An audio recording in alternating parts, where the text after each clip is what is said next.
El agua salada teñía de rojo sangre las playas inundadas de cadáveres. Explosiones por doquier aturdían a las tropas. Las bombas incendiarias y la lluvia de fuego de ametralladoras alimentaban el caos total. Esto fue solo una parte del infierno que debieron vivir los soldados que participaron en el desembarco de Normandía, el mayor asalto anfibio jamás montado.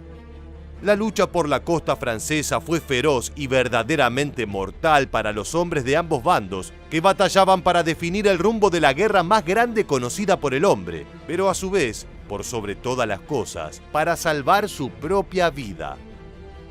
Ese 6 de junio de 1944 marcó un antes y un después en la Segunda Guerra Mundial. La victoria aliada fue verdaderamente el principio del fin de la Alemania nazi, como muchos soldados germanos entendieron instantáneamente al ver el horizonte plagado de buques enemigos acercándose a ellos. La Operación Overlord es tal vez la batalla más recordada de la guerra. Esta ha sido narrada, replicada y representada cientos de veces en libros, películas, hasta incluso videojuegos, pero siempre ha sido contada desde el lado de los visitantes, de los soldados norteamericanos y británicos que se abrieron paso entre una mortal balacera para pisar el continente europeo y no dejarlo hasta acabar con el Tercer Reich. Por supuesto, la historia la escriben los ganadores, como tantas veces se repite. Pero ¿cómo se vivió el desembarco aliado en Normandía desde la costa? ¿Cómo fue el día D para los soldados alemanes? Decir que el desembarco del 6 de junio tomó por sorpresa a los alemanes sería un grave error. Por el contrario, estos se prepararon durante años esperando el ataque anfibio aliado.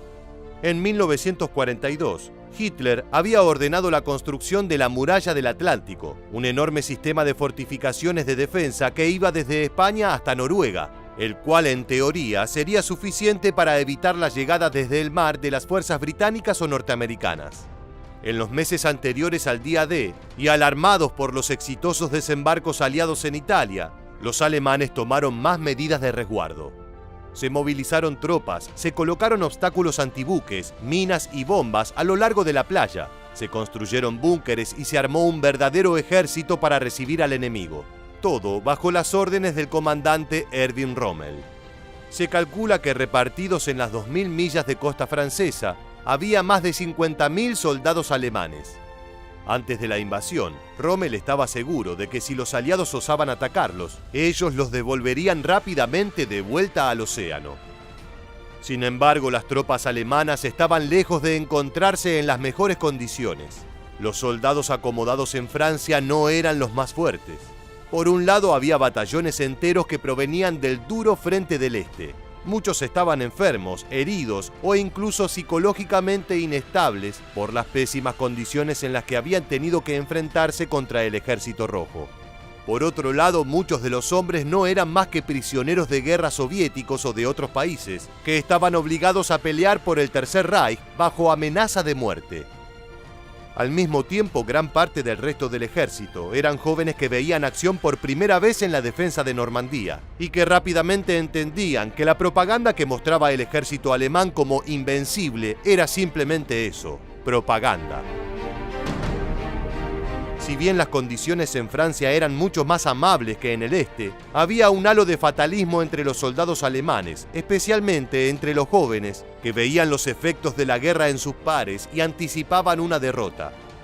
Rommel preveía que el ataque sería en Normandía, ya que la playa tenía condiciones parecidas a la de Italia. Para defenderlo, le pidió a Hitler que se aumentaran las divisiones Panzer, de forma que pudiera utilizar los tanques para lanzar un ataque contra los buques cuando estos se acercaran a la playa. Además, así podría generar contraataques en caso de ser necesario. No obstante, el Führer se negó, ya que necesitaba esas divisiones en el este y creía que la muralla del Atlántico sería suficiente para repeler a los norteamericanos, un grave error que básicamente selló su propio destino. Finalmente, el 6 de junio comenzó el desembarco aliado en Normandía.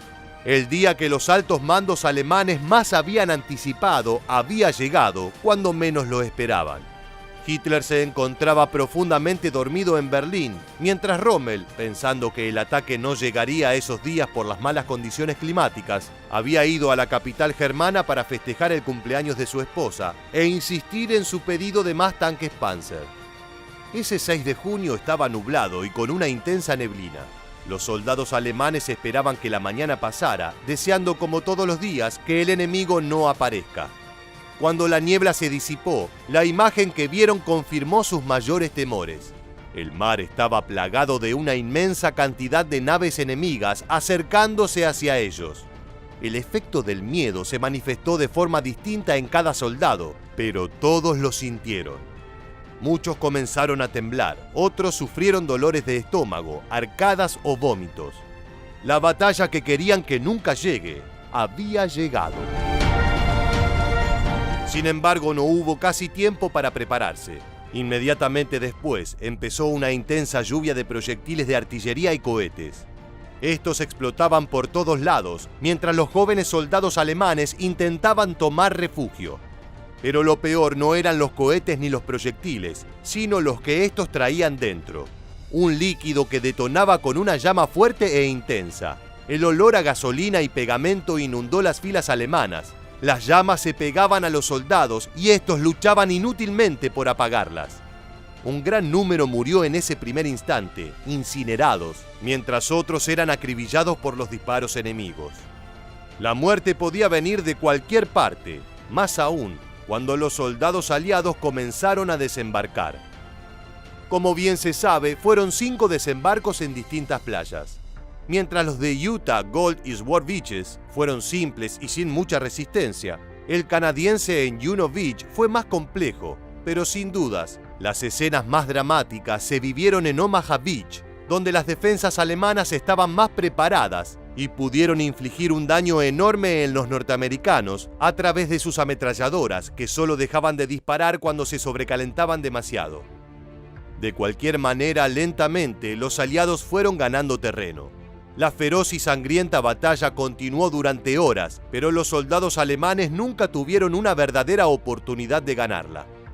Sin vehículos para retroceder, sin la potencia necesaria para un contraataque, con escasez de municiones y con un enemigo fuerte y decidido, lo principal para los hombres del Tercer Reich pasó a ser sobrevivir. Algunos de los extranjeros atacaron a sus generales, mientras muchos otros se rindieron con facilidad absoluta. Algunos lucharon hasta la muerte, tal como Hitler pregonaba. Finalmente, el desembarco en Normandía dejó más de 9.000 alemanes muertos y 10.000 aliados. Muchos soldados germanos fueron capturados y hechos prisioneros, lo cual fue un verdadero alivio. Habían visto la muerte tan cercanamente, de una forma tan violenta, que no esperaban salir vivos de allí. No obstante, el mayor alivio fue que la batalla había terminado, aunque las horroríficas imágenes de Normandía acompañarían a los soldados de ambos lados durante el resto de sus días. Si bien en general se hace mucho hincapié en la valentía y el heroísmo de las tropas aliadas, el cual por supuesto jugó un rol importante, la realidad es que la pésima preparación de los generales alemanes y las condiciones paupérrimas de sus jóvenes, inexpertos o heridos soldados también fueron fundamentales para entender el desenlace de una de las batallas más importantes de la Segunda Guerra y a su vez de la historia de la humanidad.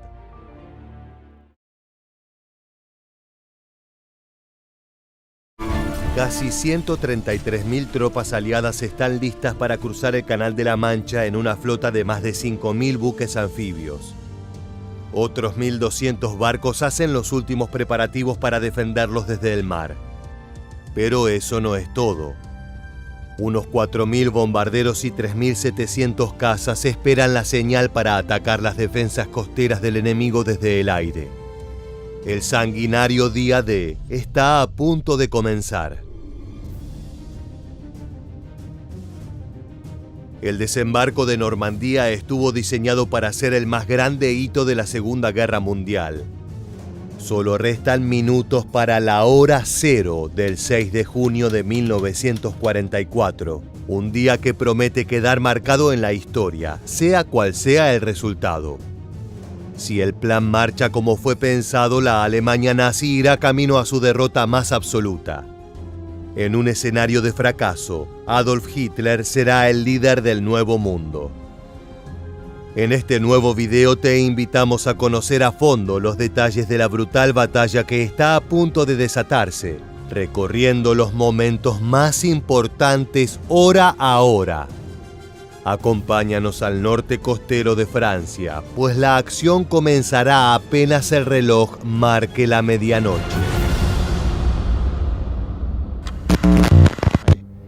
When flashbacks come back, I see arms, legs,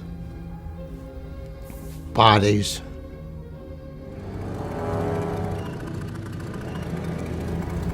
We lost a lot of people out there. A lot of good people.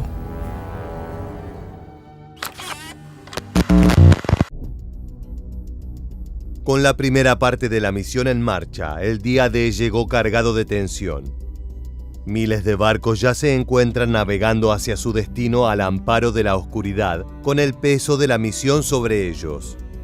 Saben que el gran desembarco en la región francesa de Normandía puede cambiar el rumbo de la historia.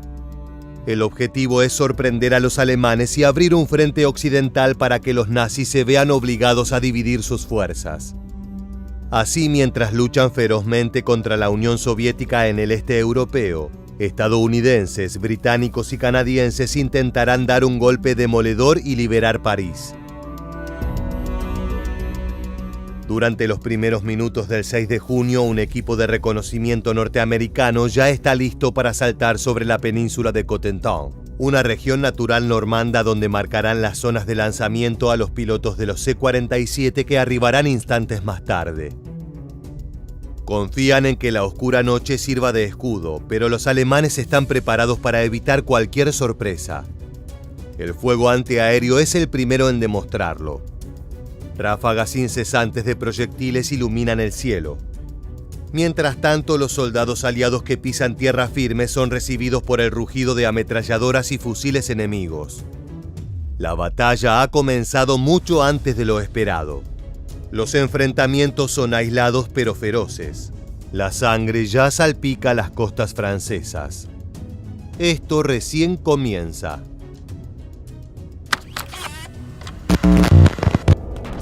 When I landed, we had the password Thunder, Welcome, and Flash. And when I landed, another guy landed very close to me, and I turned and I was still in my parachute, and I opened my mouth to say the password, and he yelled out, "Tipper!" We had known each other so well in all this training that we could recognize just by the way we moved, he's... A la 1 de la madrugada, los radares de la Marina nazi comienzan a sonar de manera descontrolada. Anuncian la presencia de una importante flota en el lado opuesto del Paseo de Calais, estrecho ubicado en la parte más angosta del Canal de la Mancha que separa Gran Bretaña y Francia. El enemigo ya está alerta, pero la misión debe continuar. 55 minutos después, la siguiente fase del plan se sitúa en suelo británico, desde donde inicia el despegue de los 1.198 bombarderos de la octava Fuerza Aérea de los Estados Unidos. Todas las fuerzas aliadas se encuentran concentradas allí y cada uno de los protagonistas de la misión aguarda su turno. La tensión se puede palpar en el aire cuando los buques estadounidenses de la llamada Fuerza de Asalto U llegan a su destino frente a la playa Utah. Se trata de la primera flota en arribar a su posición, encabezada por el barco insignia de la unidad, el USS Bayfield. Arrojan su ancla a 24 kilómetros de la costa y aguardan la señal. Aún no es momento para el desembarco. Casi al mismo tiempo, los encargados de preparar el terreno para avanzar con lo planificado son las divisiones 82 y 101 aerotransportadas de Estados Unidos y la Sexta Compañía de Paracaidistas Británica. Esta última acaba de descender en Ranville, donde se encuentra con soldados de infantería y blindados Panzer alemanes. Allí comienzan los feroces combates de la brutal jornada. El objetivo de los aliados es acabar con la mayor cantidad de enemigos en la zona antes de desembarcar. Por esa razón, la Real Fuerza Aérea inicia sus bombardeos sobre varios objetivos en Caen. Mientras sus aviones surcan los cielos, las defensas nazis intentan derribarlos. We couldn't have been more than 300 or 400 feet off the ground. As soon as we hit the coast, then it was, they called it the Night of Nights, and the sky lit up, and the flak came up, and the machine gun tracers were coming up. You could hear the bullets hitting the side of the plane, and there's no substitute for having somebody trying to kill you. Because the pilots were trying to stay away from the flak and everything. El contraataque alemán no es preciso, pero sí masivo. Algunas aeronaves aliadas son alcanzadas por el fuego enemigo, pero la operación debe continuar. Casi finalizando la cuarta hora del día, 52 planeadores Waco con paracaidistas de la 101 División Aerotransportada aterrizan para llevar a cabo la Operación Detroit en el norte de Yeville. El objetivo es tomar el control de 4 carreteras que conducen a la playa Utah y así evitar la llegada de refuerzos para sus adversarios.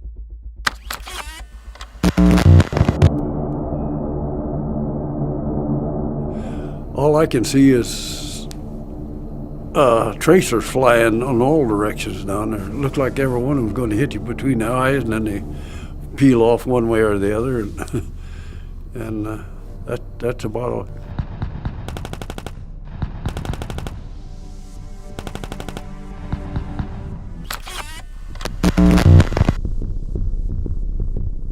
Se abre otro frente de la inmensa operación. Las islas Saint-Marcouf se encuentra a más de 6 kilómetros al norte del lugar indicado para el gran desembarco, pero no por eso queda ajena a los planes aliados. El comando norteamericano está convencido de que los alemanes han colocado allí un puesto de observación avanzado. Un total de 132 soldados llegan a sus playas y descubren que en realidad están desiertas, pero repletas de minas. No obstante, consiguen tomar el control sin problemas. Mientras tanto, a la distancia comienzan a escuchar poderosos estruendos. And that ocean lit up like a Christmas tree.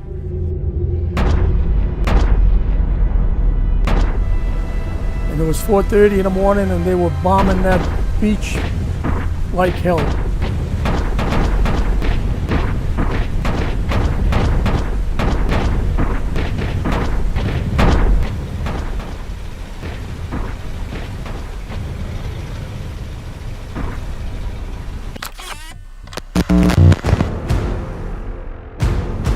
Comienza la sexta hora del día D, el momento clave de la operación.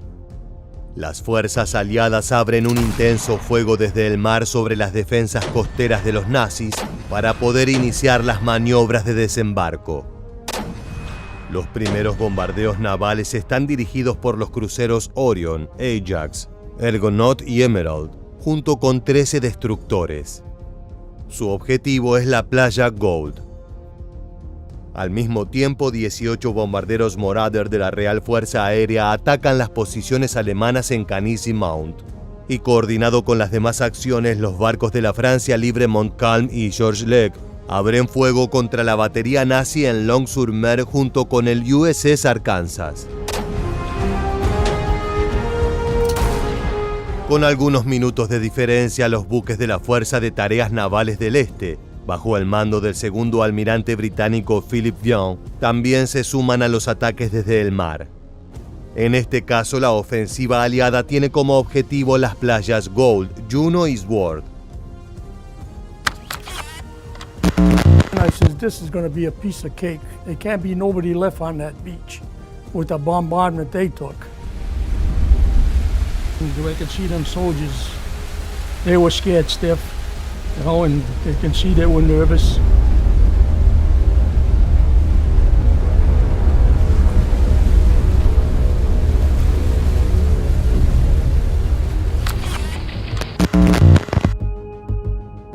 A las 5:34 de la madrugada llega el momento de mayor tensión dentro de la maniobra. Todo está ocurriendo en simultáneo y cualquier fallo en el minucioso plan puede cambiar el rumbo de la historia. Otra clave será el comportamiento frente a la respuesta alemana, que hasta ese momento no ha dado señales de su estrategia defensiva. El cuartel general de la 352 División de Infantería recibe informes de que no hay ningún buque enemigo frente a las costas de Corentin. Es posible continuar con el avance sin resistencia. Sin embargo, los estadounidenses se encuentran con un gran problema. Las tropas habían lanzado 32 tanques anfibios al agua a unos 6 kilómetros de las costas de Omaha. Se trataba de los German DD, los cuales contaban con una cubierta de lona para ayudarlos a flotar y una hélice en la parte trasera para impulsarlos. Pero el fuerte oleaje de la playa se convirtió en una trampa mortal para estos blindados. Finalmente, 27 de ellos se hundieron. Unos minutos más tarde, la suerte parece cambiar. El oponente quiere aprovecharlo. Las armas de la batería defensiva alemana en Long-sur-Mer abren fuego contra el destructor USS Emmons y el crucero USS Arkansas. No producen daños significativos, pero se transforma en un quiebre en la batalla. La ventaja del asalto sorpresa de los aliados comienza a quedar atrás y los nazis se vuelven cada vez más fuertes desde sus posiciones.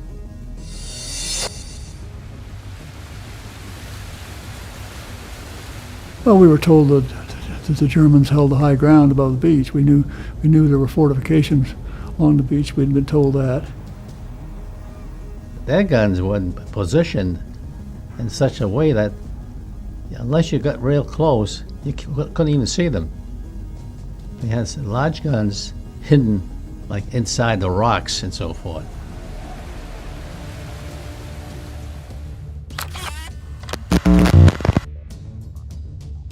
No obstante, nada puede destruir el ímpetu aliado. La batalla ha comenzado y no hay marcha atrás. La única salida es seguir combatiendo según lo planeado y buscar una victoria o morir en el intento. El sentimiento es claro. La artillería naval acumula nuevos bombardeos para tratar de desestabilizar a los alemanes en Ulgat, Montgagny y Villerville. Una nueva hora de la batalla se inicia con algunos de los ataques más feroces de la contienda. Una flota aérea de 270 bombarderos norteamericanos arroja más de 4.400 bombas de 110 kilos sobre objetivos a lo largo de la costa normanda.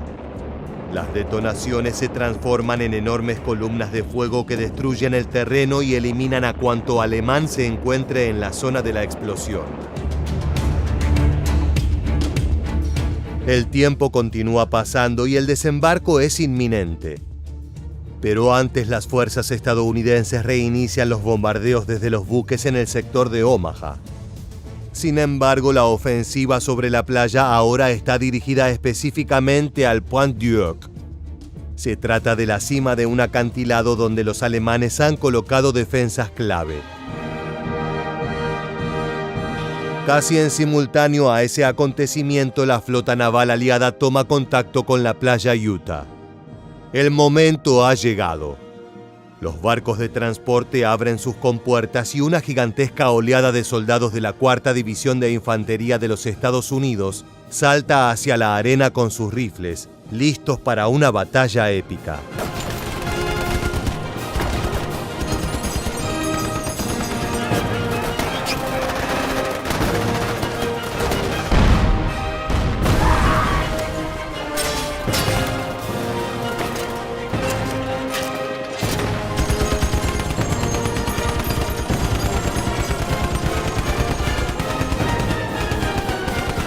Apenas unos minutos más tarde comienza el segundo asalto, esta vez en Omaha, con soldados del 116 Regimiento de la 29 División de Infantería. Tras largas horas de preparación, el instante más esperado se hace realidad, pero solo es el comienzo de una extensa y sanguinaria guerra. Más allá de los intensos bombardeos para despejar el área, Los combatientes norteamericanos se encontraron con una resistencia nazi mucho más feroz de lo que se imaginaban. El fuego de ametralladora es incesante y se sufre una enorme cantidad de bajas en pocos minutos. We landed in water that was only a little over our knees, fortunately. We didn't have the deep water that some others had. As I hit the beach, Wally Lawton lowered the ramp, and the soldiers started pouring out, and I seen them dropping.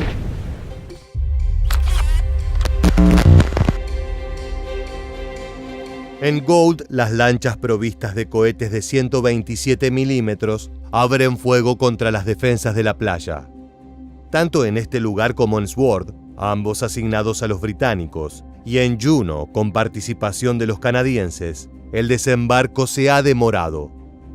No obstante, las tropas ya están listas y saben que es momento de actuar.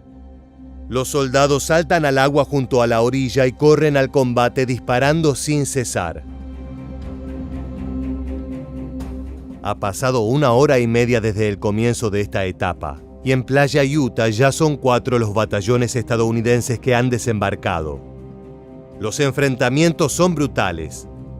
No existe piedad entre los bandos, y el único objetivo es regar las playas con la sangre enemiga. And the water was really red too, with all the people that get hit. It's awful. They had us pinned down. Actually, you couldn't move. If you stood up, you were gone.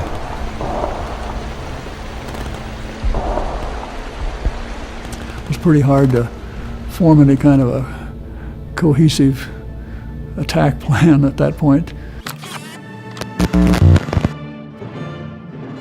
Solo pasaron unos pocos minutos antes de que el 726 Regimiento de Granaderos alemán reportara que una de sus fortificaciones en las dunas de Omaha se convirtió en el nuevo blanco aliado. Ha comenzado a ser atacada ferozmente por 40 soldados y tanques anfibios que arribaron al sector. La preocupación crece entre las filas de los nazis. Comenzando una nueva hora, el cañón de 210 milímetros de la batería alemana en Asheville es destruido por los buques aliados. La situación se vuelve cada vez más alarmante y los nazis aún no tienen novedades de su líder. Adolf Hitler apenas está despertando en su casa de Berlín. La noche previa se había quedado escuchando sinfonías de Wagner hasta tarde y aún no tiene idea de la tormenta que se avecina. A las 9:20, Omaha es el escenario de los enfrentamientos más brutales del día D. Ante este panorama, el general estadounidense Clarence Ivenor ordena que los buques frente a la playa comiencen a disparar contra las defensas alemanas. Sabe que el fuego no podrá distinguir entre el enemigo y sus propios soldados, pero es un riesgo que decide tomar. El ataque dura 28 minutos y arrasa con una buena parte de la resistencia.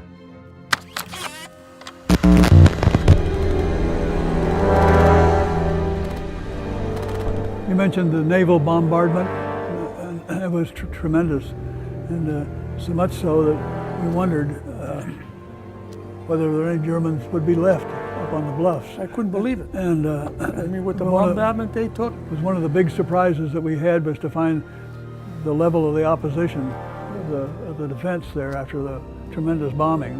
They withstood it pretty well. Unos 200 soldados de la 116 División de Infantería logran superar la férrea defensa en Omaha y llegan a la cima del acantilado que le proporcionaba una posición de ventaja a los enemigos.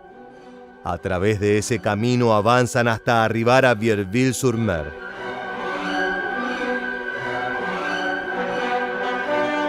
Continuando con esa ofensiva, el destructor McCook de la Marina estadounidense consiguió eliminar los 2 cañones de 75 milímetros que los nazis disparaban desde el Point de la Percy, causando grandes estragos en la playa. The destroyers stayed there until there were no more firing from any source of the German wall was broken forever. What was happening when we got there? People are getting off the boats and being killed on the beach. A las 11:27, el 916 Regimiento de Granaderos alemán reportó que los atacantes tenían el control de los puntos altos en la playa de Saint-Laurent-sur-Mer. El comandante de la 352 División de Infantería dio la siguiente orden: contraatacar al enemigo para devolverlo al mar. Pese al deseo del alto mando nazi, la presencia aliada en las costas de Omaha es cada vez mayor. Antes del mediodía, un nuevo batallón del 18 Regimiento de Infantería estadounidense desembarca para sumarse a la ofensiva. El avance de las tropas norteamericanas se vuelve incontrolable para los alemanes. En la playa Utah, el 8º Regimiento de Marines penetra las defensas que han luchado hasta el cansancio.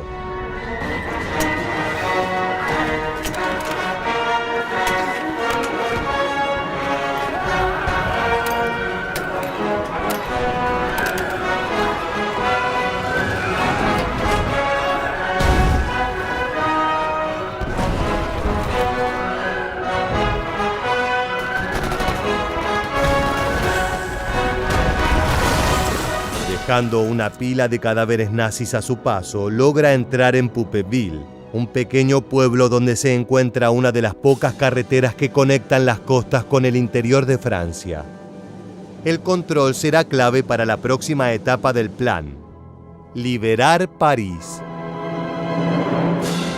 En Omaha, los norteamericanos consiguen un nuevo logro. Las fuerzas aliadas acaban de alcanzar la iglesia en Colville-sur-Mer, convertida en un bastión alemán desde donde los artilleros nazis observaban con claridad el escenario. A la 1 del mediodía, el coronel estadounidense James E. Ruder recibe respuesta a un pedido de refuerzos para la batalla de Pointe-du-Hoc, la zona de acantilados al oeste de Omaha. Se le informa que todos los Rangers han sido desembarcados en las playas que se encuentran a unos 6 kilómetros de distancia, por lo que deberá resistir con los hombres que tiene en el campo. Luego de una hora, la convicción de los soldados norteamericanos obtiene su recompensa. Aún sin el apoyo de un nuevo batallón, consigue que los defensores alemanes abandonen los búnkeres de Pointe-du-Hoc en el flanco occidental. Casi 8 horas después del desembarco, la playa Omaha continúa envuelta en las feroces llamas del sanguinario enfrentamiento. Ahora el protagonista es el destructor USS Harding, que abre fuego contra el tejado de la iglesia de Vierville-sur-Mer, donde los nazis también cuentan con observadores de artillería. La batalla aún no está ganada. El 916 Regimiento de Granaderos alemán contraataca a las unidades norteamericanas que avanzan entre los puestos de control nazi en la misma zona de Omaha. Otros 2 destructores de Estados Unidos se acercaron a la costa para dar soporte cercano a las tropas desembarcadas. La sangre continúa brotando y dejando su marca en la arena.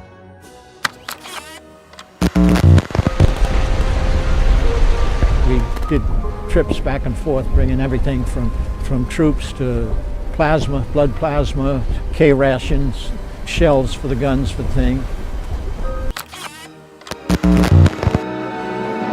Ya entrada la tarde, otro feroz contraataque comienza en Lafayette, donde los aliados buscan controlar una nueva región que conforme un puente hacia el interior del país. Mientras tanto, en Omaha, el primer tanque Sherman alcanza el camino que conecta la playa con Colville a través de un pequeño valle. No obstante, es inmediatamente destruido por una batería antitanques de los alemanes. Un puesto de resistencia localizado en el extremo oeste de Omaha es atacado y los alemanes son eliminados. El búnker ahora queda bajo control de los hombres del 5º Regimiento de Rangers y el 116 Regimiento de Infantería estadounidense. A las 6 de la tarde, en la playa Juno, Los últimos defensores alemanes de las instalaciones costeras en el sector de Nanred se rinden. Al mismo tiempo, los hombres del segundo batallón del regimiento de East Yorkshire británico asaltan un punto fortificado de los nazis en Ouistreham.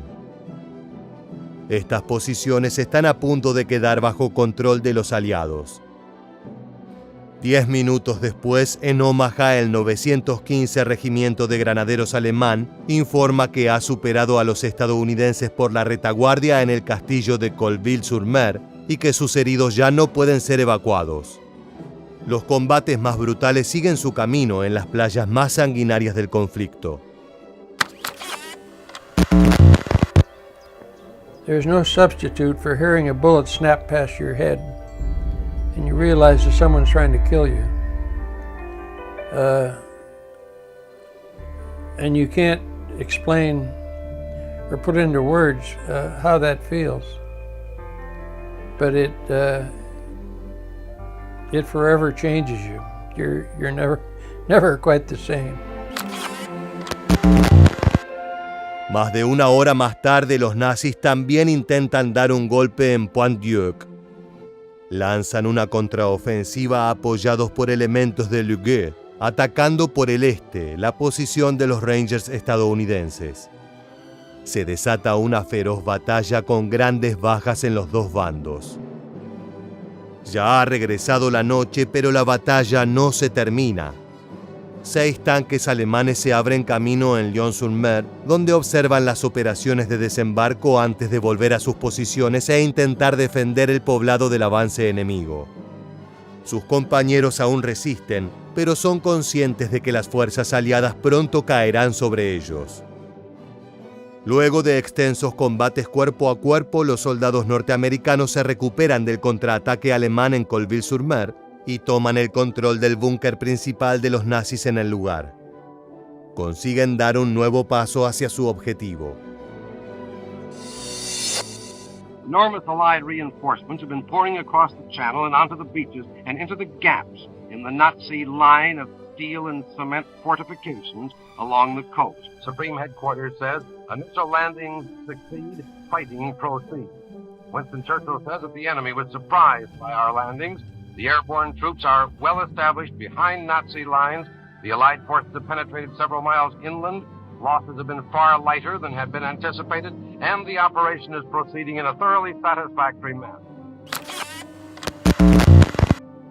El cansancio de una extensa jornada parece precipitar el final. Una compañía panza alemana ataca el sur de Juno sin éxito. Esa playa ya se encuentra en manos aliadas. Mientras tanto, 256 planeadores desembarcan en el área de Ranville para tomar el control de un nuevo puente hacia el interior de Francia. El día D está a punto de acabar. Un nuevo ataque aéreo irrumpe en la ciudad de Caen, mientras que tras duros combates se logra la liberación del pueblo de Tailleville. Durante la última hora de la jornada, los alemanes intentan desarrollar un contraataque en Pointe-Dieu. Se extenderá hasta pasada la medianoche, pero no logrará su cometido. Los aliados han conseguido torcer la historia en Normandía. Although all the beaches on which we have landed have been cleared of the enemy, and some of the beaches have been linked together. The fighting inland is both heavy and general. The first phase of the invasion is going well. The Allies now control about 50 miles of the French coast.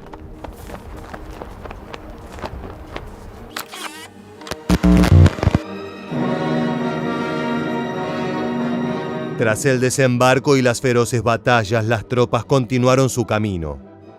Eventualmente se logra liberar París y la derrota nazi fue inminente. El 30 de abril de 1945, Hitler se vio acorralado y decidió quitarse la vida. Días más tarde, Alemania se rindió y llegó el final de la Segunda Guerra Mundial en Europa.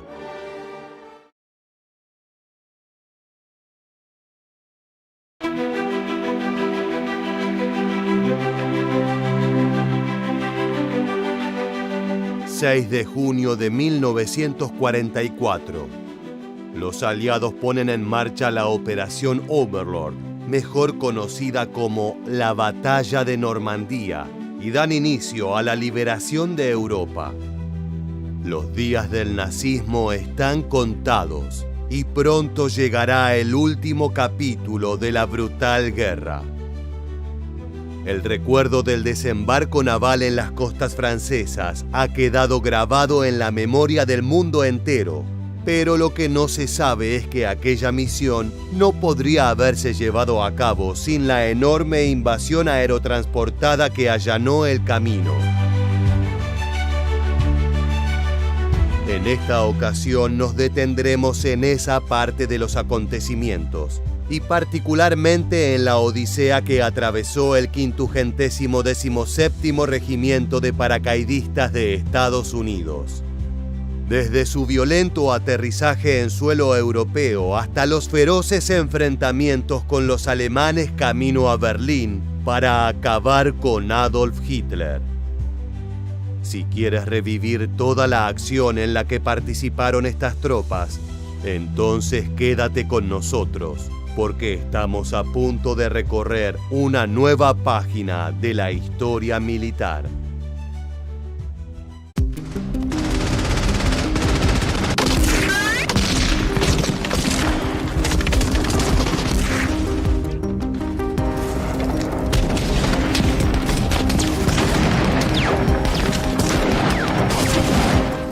La planificación del día D no tenía precedentes en cuanto a escala y complejidad.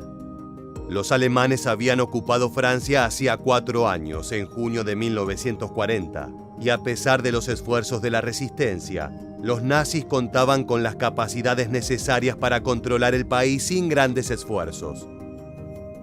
Por esa razón, la operación requería que divisiones estadounidenses, británicas y canadienses desembarcaran en 5 playas que abarcaran aproximadamente 95 kilómetros de costa en la región de Normandía. No obstante, los encargados de armar el plan determinaron que no alcanzaría solo con un asalto anfibio, y es por eso que los regimientos aerotransportados formaban parte importante de la misión.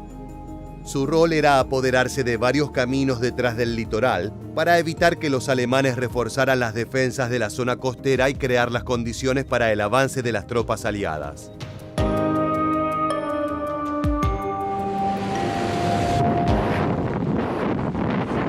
La participación de estos soldados comenzó en la noche del 5 de junio, durante las horas previas al desembarco. Más de 13.000 paracaidistas estadounidenses abordaron aviones C-47 para la mayor operación aérea de la historia. Sin embargo, los problemas comenzaron cuando cruzaron hacia Francia y se encontraron con un banco de nubes sobre la península de Cotentin. Debido a esto, la mayoría de los pilotos ascendieron o se lanzaron en picada, pero ese no fue el único obstáculo, ya que pronto se encontraron con una destructiva ráfaga de fuego antiaéreo que obligó a la flota a dispersarse.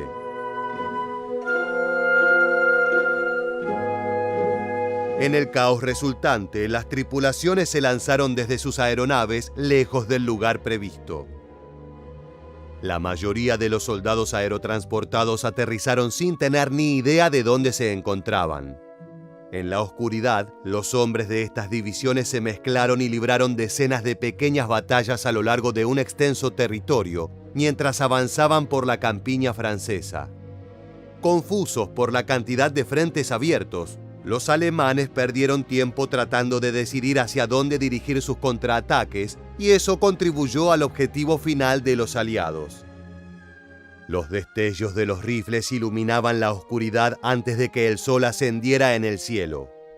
Y de hecho, para conocer la suerte de nuestros protagonistas, debemos avanzar hasta el 15 de agosto de 1944, cuando las fuerzas decididas a acabar con la ocupación nazi ejecutaron otro desembarco, pero esta vez en Provenza.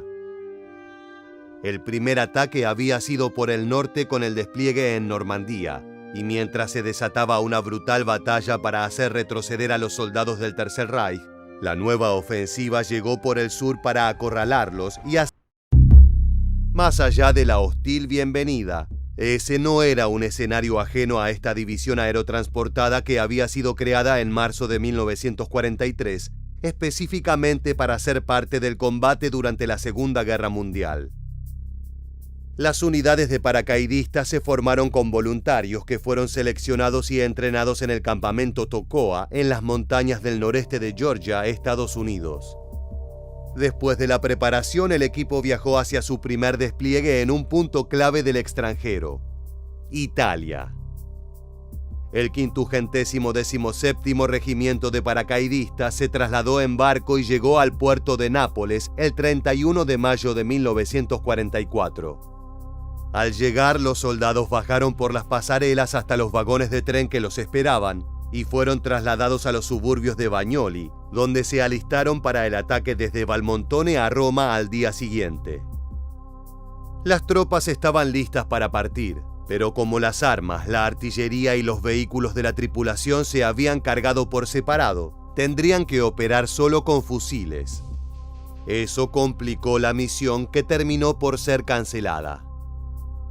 Los soldados montaron un campamento en El Cráter, un lugar ubicado dentro de un volcán inactivo, con la esperanza de estar ocultos, y así se mantuvieron hasta el 14 de junio. Ya habían recibido sus equipos, estaban armados y preparados para la acción en un nuevo destino italiano al que habían sido asignados, Civitavecchia.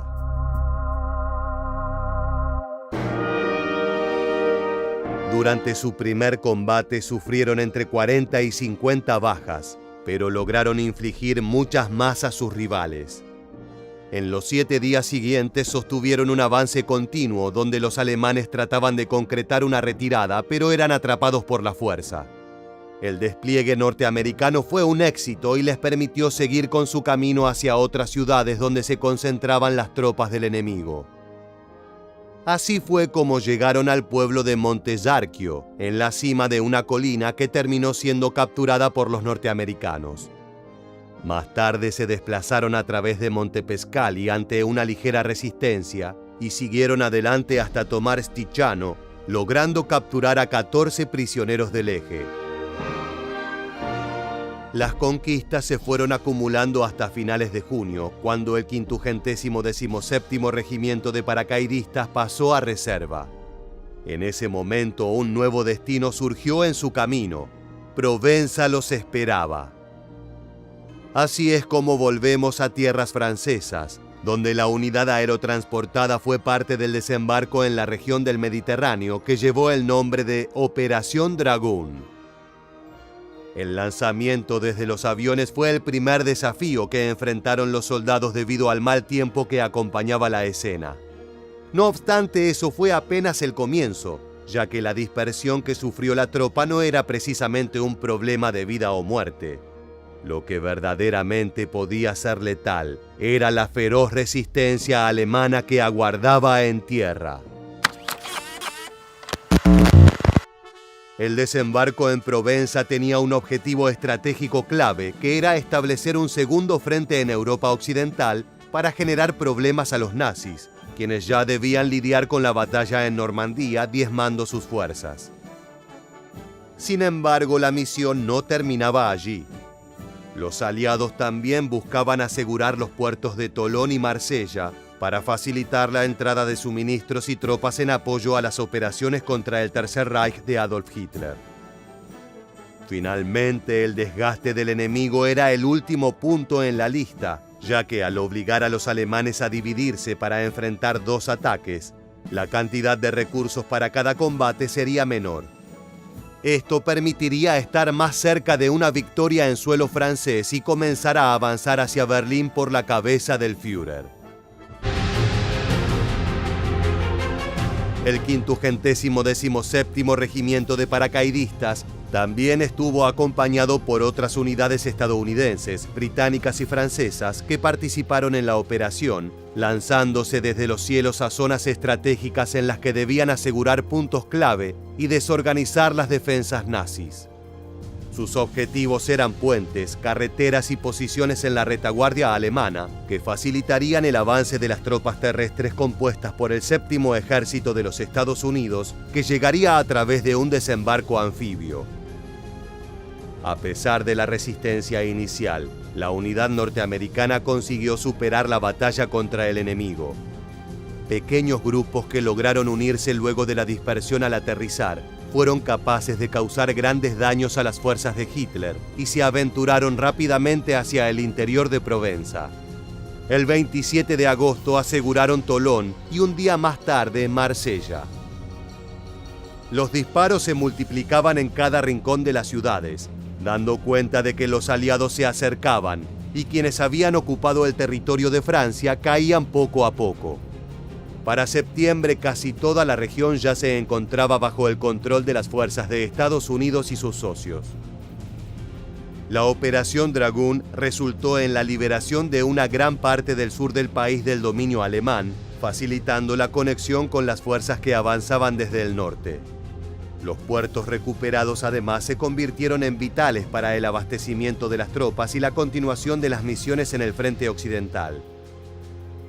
No obstante, pese a que también se había conseguido debilitar al enemigo, el camino todavía era largo hacia la capital del Tercer Reich y muchos obstáculos aguardaban en el viaje del 517º Regimiento, amenazando la vida de los valientes soldados.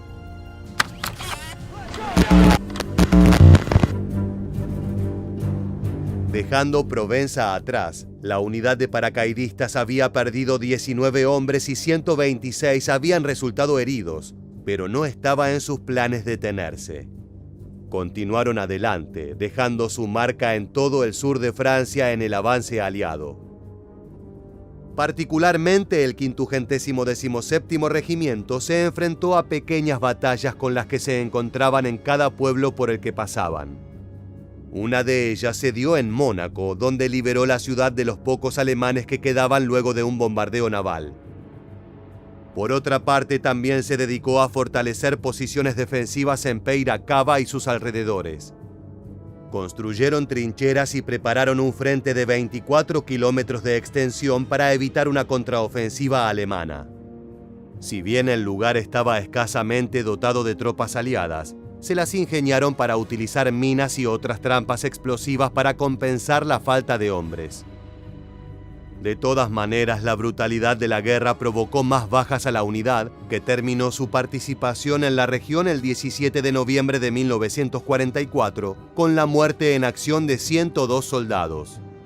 No obstante, pasaría poco tiempo hasta que este equipo regresara al campo. El 517º Regimiento de Paracaidistas de Estados Unidos, que había entrado en reserva en la ciudad de Soissons, ya en la región del norte francés, fue llamado a participar de la Batalla de las Ardenas, cuando los aliados se vieron superados ante la feroz y última gran ofensiva del ejército alemán durante la Segunda Guerra Mundial. El enfrentamiento había comenzado el 16 de diciembre de 1944, y tuvo lugar en la zona de extensos bosques y colinas que abarca partes de Francia, Bélgica y Luxemburgo. La particularidad del ataque nazi fue que sus rivales fueron tomados totalmente por sorpresa, y las tropas de Hitler avanzaron sobre las posiciones más débiles de los estadounidenses. En desventaja, el cuerpo aerotransportado llegó como refuerzo 5 días después de la embestida alemana. Actuó rápidamente y pronto se integró a los combates. Los blindados nazis habían provocado que la situación fuera difícil de controlar. Era imposible determinar exactamente dónde comenzaba el frente enemigo bajo el fuego de los tanques, y el objetivo principal de los norteamericanos era retirar a sus rivales del terreno elevado que les otorgaba una ventaja estratégica. La tarea se volvió casi imposible, y para evitar un alto número de bajas ante el ataque de los carros de combate y las armas automáticas, las tropas del tío Sam tuvieron que optar por el plan B y tomar otro camino para rodear la zona. Aún así, no era nada fácil avanzar por el campo de batalla, y fue necesario luchar por cada centímetro de terreno a lo largo de su ruta.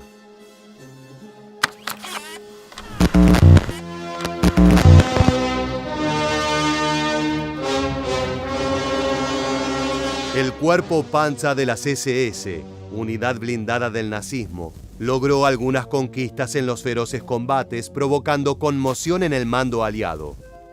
La caída de la ciudad de Manet en Bélgica durante la Navidad fue uno de los grandes impactos. Las fuerzas alemanas ahora contaban con una base desde donde podían avanzar hacia el norte en dirección a Lieja. De pronto el Tercer Reich, que parecía derrotado, se llenaba de esperanzas por volver a conquistar terreno. Esta situación generó preocupación en sus rivales y la necesidad de actuar para recuperar aquel lugar estratégico que se había perdido en los enfrentamientos. Las autoridades aliadas ordenaron ir por Manet y el 517º Regimiento fue uno de los elegidos para tal misión, uniéndose a la 7ª División Blindada para caer con todo el poder estadounidense sobre los alemanes. La unidad tendría que cruzar poco más de 3 kilómetros de terreno cubierto de nieve y maleza en la oscuridad antes de llegar a la línea de partida para la operación. El ataque comenzaría a las 2:15 de la madrugada del 26 de diciembre, después de un bombardeo de 10 minutos por parte de 8 batallones de artillería. Todo estaba listo y la ofensiva se desarrolló según lo planeado después de que se dispararan 5.000 rondas de proyectiles. Para las 3:30 ya se había eliminado hasta el último foco de resistencia. Un leve contraataque fue rechazado media hora más tarde y finalmente se cumplió con el objetivo. Con la confianza que se había ganado al recuperar la ciudad de Manet, los días siguientes fueron positivos para los aliados y el 517º Regimiento encabezó diferentes ataques hacia el sur en la zona de Francia. Los nazis se negaban a rendirse y luchaban con gran brutalidad hasta el último instante, generando bajas en las fuerzas estadounidenses y francesas que los acompañaban.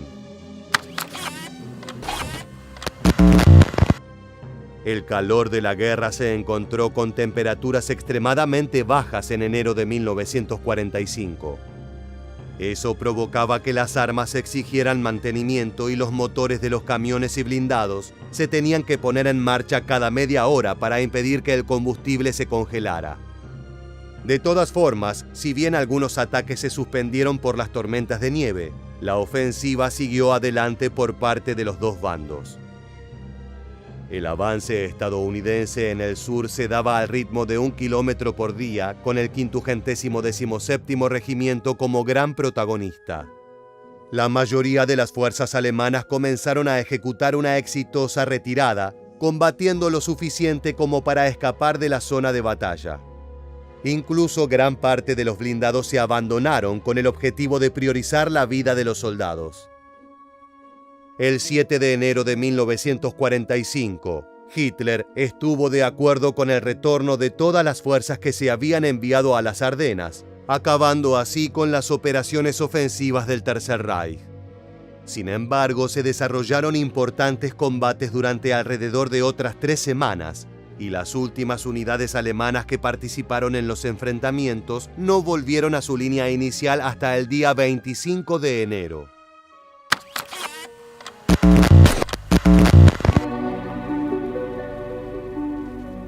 Luego de aquellos enfrentamientos, la Segunda Guerra Mundial comenzó a mostrarse definitivamente favorable hacia los aliados.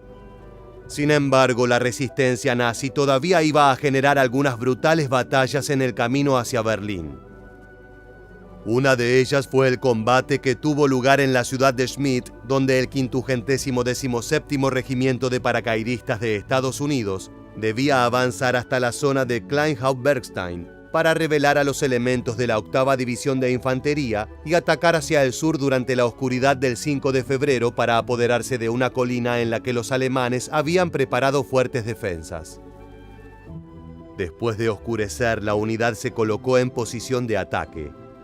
A 500 o 600 metros del objetivo, se toparon con campos de minas y alambres de púas. Los soldados intentaron avanzar arrastrándose y tanteando en la oscuridad, pero todos los esfuerzos resultaron inútiles. Los hombres fueron volados por los aires por los explosivos. Más tarde, con apoyo de por medio, un nuevo intento de llegar hasta las posiciones del Tercer Reich se vio frustrada por un feroz fuego de ametralladora, y esa misma escena se repitió 2 veces más hasta que el 517º Regimiento fue relevado por el 508º Regimiento de Infantería. Luego de aquella experiencia, el equipo de paracaidistas fue transportado en camión a la estación de tren de Aachen, Alemania. Después de un viaje en ferrocarril de 2 días, llegó a Laon, en territorio francés, donde se instaló por algunas jornadas. Finalmente, el 15 de febrero, el 18º Cuerpo Aerotransportado notificó a la unidad que había sido asignada a una división recién llegada y debía viajar a Joigny, a 110 kilómetros de París. Entre los planes contemplados para estos soldados se encontraba la Operación Varsity, que se trataba del cruce aéreo del río Rin, y la Operación Coronet, la invasión aérea de las islas japonesas. Sin embargo, nunca llegó a destino, ya que el 21 de febrero de 1945, mientras viajaba a Joigny, el 517º Regimiento de Paracaidistas se disolvió. A pesar de nunca más ver acción, la unidad fue desactivada formalmente en 1946, a solo 33 meses de su creación. Sin embargo, a pesar de su relativamente corta vida, los miembros de este equipo de combate de paracaidistas recibieron una medalla de honor, 6 cruces de servicio distinguido, 5 legiones de mérito, 131 estrellas de plata, 631 estrellas de bronce, 2 medallas aéreas, 4 medallas de soldado, 17 Cruz de Guerra francesas y 1.576 corazones púrpuras, a costa de 252 oficiales y hombres muertos en acción.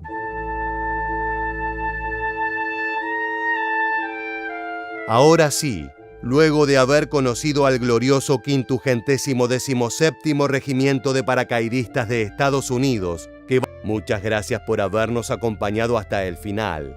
Te esperamos para reencontrarnos en nuestro próximo video.